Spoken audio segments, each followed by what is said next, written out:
तुम्ही पाहत आहात MCN न्यूज मराठी। भुसावळ येथून यावलला येणाऱ्या बसमध्ये चिखली बुद्रुक येथील 28 वर्षीय महिलेच्या गळ्यातील सोन्याची पोत चोरी झाल्याची घटना गुरुवार दिनांक 22 जानेवारी रोजी उघडकीस आली आहे। या घटनेनंतर चालकाने अंजाळे येथून बस थेट यावल पोलीस ठाण्यात आणली। तेथे प्रवाशांची झडती घेऊन 4 संशयितांना पोलिसांनी ताब्यात घेतले आहे।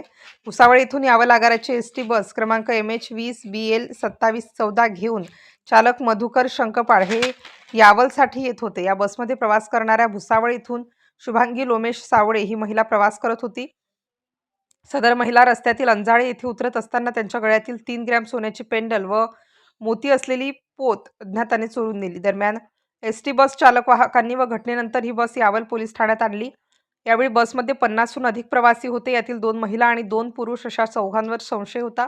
यावल पोलिसांनी त्यांना ताब्यात घेऊन त्यांची चौकशी सुरू केली आहे। MCN न्यूज मराठी करिता फिरोज तडवी, यावल।